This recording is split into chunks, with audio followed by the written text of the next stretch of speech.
Pessoal, falado de Aristóteles, vamos então terminar a nossa conversa falando sobre a filosofia medieval. Para falar de filosofia medieval, eu queria um pouquinho, já que a gente está com tempo, e chegamos nas nossas duas últimas questões, né?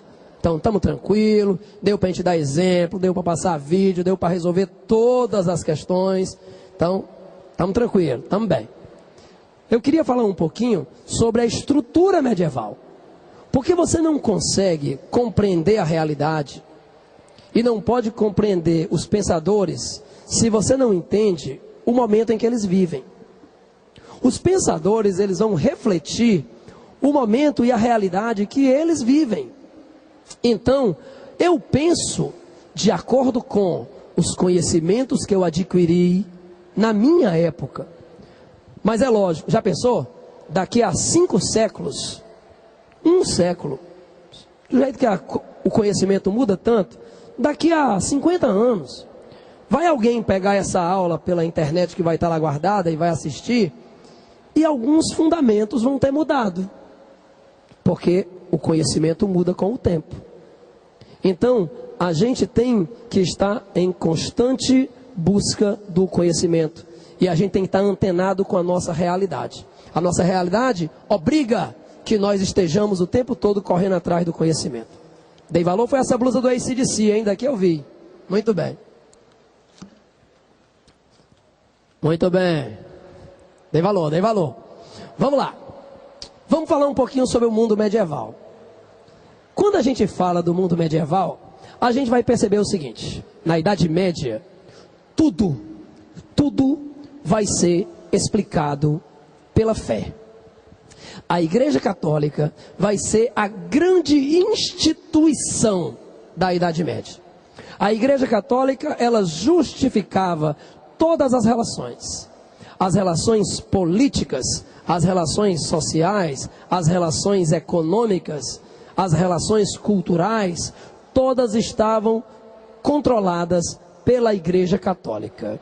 Então, a própria Igreja Católica justificava a organização social quando dizia que Deus fez os homens diferentes e que Deus escolheu alguns para governar e que Deus escolheu alguns outros para trabalhar e que Deus escolheu outros para rezar.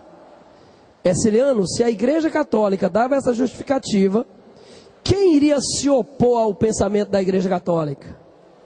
Meu filho, você tinha que ser muito corajoso. Porque é óbvio que o conhecimento é a mais poderosa arma que existe. Não existe arma mais poderosa que o conhecimento. Aí a Igreja Católica dizia assim, ó. Se você discorda da igreja, é porque você está sob a influência do demônio. Olha aí. Levanta a mão se tem alguém que quer ir para o inferno.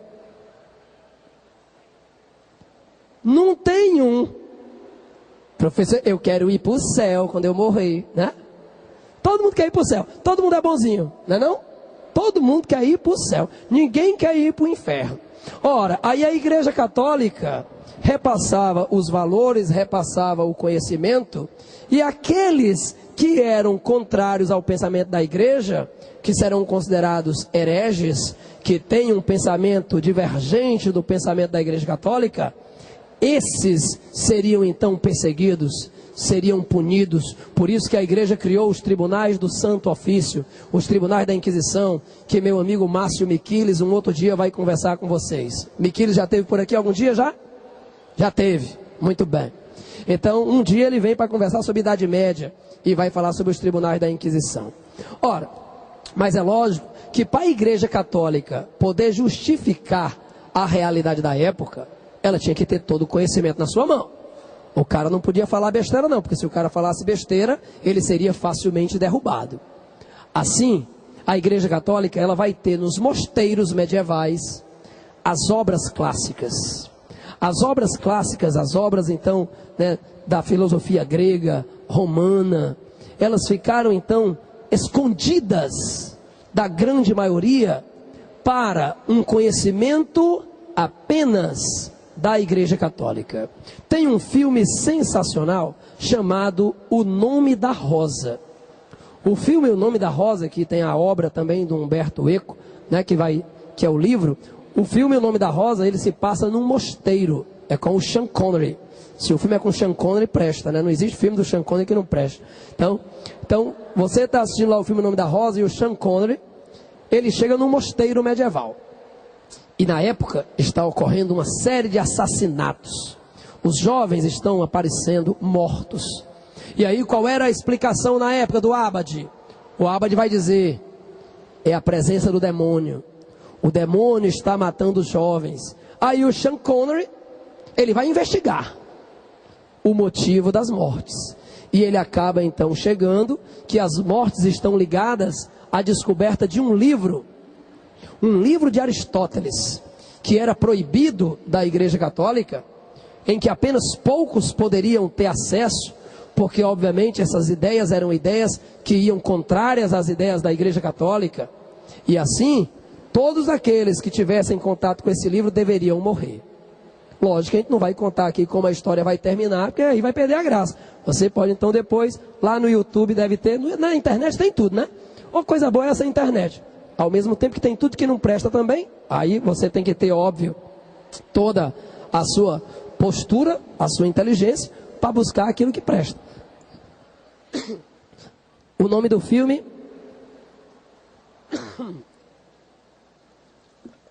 O nome do filme é O Nome da Rosa. Pois bem, pessoal, quando a gente fala então da filosofia medieval, ela vai representar essa realidade. Tudo que vai estar fundamentado na Igreja Católica vai justificar a realidade humana. Os pensadores medievais são membros da Igreja Católica. E aqui nós trouxemos os dois principais. Você vai ter, representando a patrística, Santo Agostinho. E representando a escolástica, você vai ter Santo Tomás de Aquino. Ceciliano, eles disputam entre si as ideias? Não, lógico que não. Eles nem contemporâneos são, né? Então você pega o Santo Agostinho, é do início da Idade Média, enquanto Santo Tomás de Aquino já é lá da baixa Idade Média, né? Então um nem chegou a viver a mesma época que o outro. Mas eles discordam em relação às suas ideias. Coloquei aqui para que você possa fazer suas anotações, mas é lógico, está tudo aí no seu material, né? Eu escrevi esse material, então, tudo que eu estou colocando aqui está aí no seu material, tá? Para quando você for estudar, está tudo detalhado, cada um deles. Então, de acordo com o Santo Agostinho, ele vai tentar conciliar fé e razão. Ele vai buscar uma conciliação, porque naquela época havia essa questão dessa disputa, né? Que só a fé explica tudo, razão não é algo, digamos assim, aceito por Deus. Na verdade, a gente tenta, com o Santo Agostinho, uma conciliação entre os dois. Vai se buscar uma conciliação. Já o nosso amigo Santo Agostinho, né? Ele vai se basear no Platão. Lembra que eu falei para vocês que para o Platão existia um mundo ideal, que era o mundo das ideias? Para o Agostinho também existia o que ele chamava então do plano divino. O plano divino era o mundo real. E obviamente você iria ter o conhecimento, lógico, através da razão e da fé. Você iria então passar a explicar a sua realidade. Já quando você fala do Santo Tomás de Aquino, ele não vai se inspirar nas ideias de Platão, ele vai se inspirar nas ideias de Aristóteles. Vamos lá. De acordo com a escolástica, o tempo aí está voado? No meu ainda tem 3 minutos, tu ainda tomou o começo ainda, tu começou atrasado. Muito bem, isso é ruim. Vamos lá, já estou terminando então. Então ele vai dizer o quê? Ele vai dizer que sem fé você não alcança a razão. Você só pode desenvolver a razão se você tiver fé. Beleza? Então lembre-se disso. Quando você fala então da filosofia medieval, vai ser a patrística de Santo Agostinho, em que você vai colocar aí uma base fundamentada em Platão, e a escolástica, que vai ser do Santo Tomás de Aquino, fundamentado em Aristóteles. Vamos agilizar aqui para a gente ouvir as palavras do meu grande amigo Ayrton de Farias. Falta só a 9 e a 10, então é para já. Vamos lá. 9. A grande contribuição de Tomás de Aquino para a vida intelectual foi a de valorizar a inteligência humana e sua capacidade de alcançar a verdade por meio da razão natural, inclusive a respeito de certas questões da religião. Discorrendo sobre a possibilidade de descobrir a verdade divina, ele diz que há duas modalidades de verdade acerca de Deus. A primeira refere-se às verdades da revelação, que a razão humana não consegue alcançar, por exemplo, entender como é possível Deus ser uno e trino. A segunda é composta de verdades que a razão pode atingir. Por exemplo, que Deus existe. A partir dessa citação, indica a afirmativa que melhor expressa o pensamento de Santo Tomás de Aquino. Olha o que vai dizer a letra C. Mesmo limitada, a razão humana é capaz de alcançar certas verdades por seus meios naturais. Então o homem é capaz de algumas verdades, mas não todas as verdades. E a 10ª, para a gente terminar, a teologia natural, segundo Tomás de Aquino, é uma parte da filosofia. É a parte que ele elaborou mais profundamente em sua obra e na qual ele se manifesta como um gênio verdadeiramente original, que se trata de física, de fisiologia ou dos meteoros. Tomás é simplesmente aluno de Aristóteles, mas se trata de Deus, da origem das coisas e de seu retorno ao Criador. Tomás é ele mesmo. Ele sabe pela fé, para que limite se dirige, contudo, se progride graças aos recursos da razão. De acordo com o texto acima, é correto afirmar que... Vamos virar a página então para a letra D. É necessário procurar a concordância entre a razão e a fé, apesar da distinção entre ambas. Meus amigos, foi muito bom eu estar aqui com vocês para a gente começar, né, esse nosso curso de filosofia, sociologia, de ciências humanas. E aí eu trouxe uma frasezinha, que às vezes a gente assiste um filme. O filme, às vezes, o mais simples possível, ele traz algumas frases interessantes. Esse filme é bem antigo, é um filme chamado Street Fighter, que é de um jogo de videogame, né? Contando a história dos heróis lá do jogo do videogame. Aí no final do filme tem um cara que é o Dhalsim, que ele era um cientista, e ele ajudou a transformar um soldado, que era o Carlos Blanca, em um monstro. Tava lá o videogame também? Ora não.